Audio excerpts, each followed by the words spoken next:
Hi, I'm Amy Mahaly from Be Well Clinic, and in this video, we are going to talk about what is practicing gaps.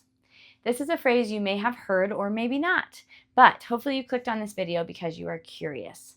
Practicing gaps is a term that we use to describe doing gaps principles, but not all the way doing the gaps protocol, at least not yet.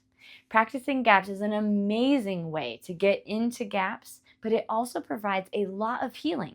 You are wasting no time if you practice gaps before you go into the protocol.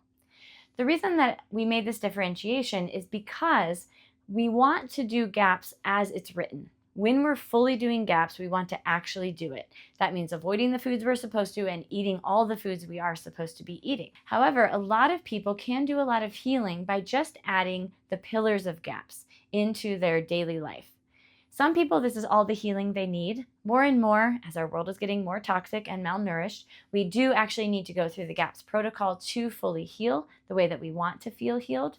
However, you are wasting, again, no time when you are practicing these pillars in your life before you actually get to the actual GAPS protocol. So, what are these pillars and why does this work? Every good thing you do for your body helps your body. If you were to eat liver one time in your life, you would have more nutrition than if you ate no liver ever in your life, right? If you did one detox bath with Epsom salt, you would have more cleansing in your body than if you did no baths with Epsom salt. So this is a principle that I stand on very strongly. Every good thing you do for your body helps your body. And if we're able to start helping our body slowly, we can often handle the more extreme helping of the GAPS protocol. Now, extreme helping is not a negative thing, but it can be overwhelming to your body. So what are the main categories I'm talking about? First off is the nutrient-dense food. Then we have detoxification, and then we also have fermented foods. So nutrient-dense food, mostly we're talking about meat, stock, and organ meats, and eating a good amount of animal fat. Let's say you do the GAPS protocol and you start on stage 1 from a standard American diet or even a Weston A. Price diet. You are now eating only soup. Soup is incredibly healing. However, soup has a lot of healing properties that may be too much for your body if it's the only thing you're eating meal after meal, day after day.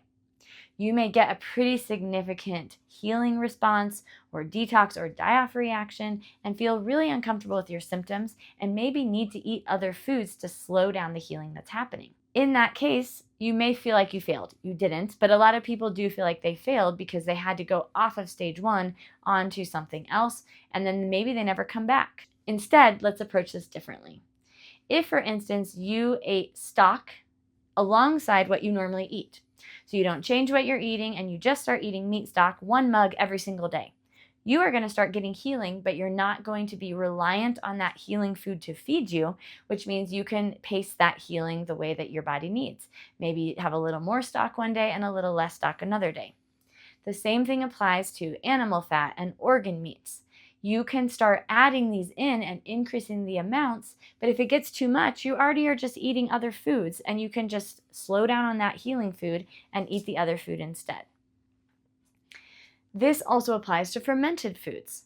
If you have no stock in your life, no ferments in your life, and then you go to introduction and all you do is fermented juices and soup, you are going to be in for a pretty rough healing couple weeks. But if you are instead working on that meat stock, organ meats, animal fat, and adding in little bits of fermented foods, so now you're eating half a cup of fermented foods per meal because you've been working on it. If you go into introduction, it's very simple. You've already done all the healing work of the ferments and the healing foods. And then when they're combined, they're going to be more intense, but you're going to be able to handle that intensity. The last thing is detoxing. So this is whether you get regular baths in every day and you start getting your body cleaned up. Maybe you practice enemas so that you're really easily able to do enemas, and when you get a flare of healing or die-off, you can just do an enema because you already know how to do it.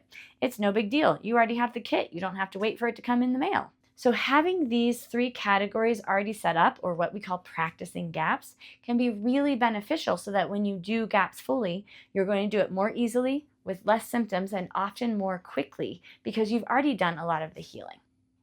So I hope this helps you to understand about practicing gaps. If you've heard that phrase or you're thinking, I should try that, I encourage everyone to jump into practicing GAPS for at least a little bit before they jump into the whole GAPS healing protocol, because one, you're going to test the waters about how much support you need, maybe how many toxins you have, and at least just practice making meat stock.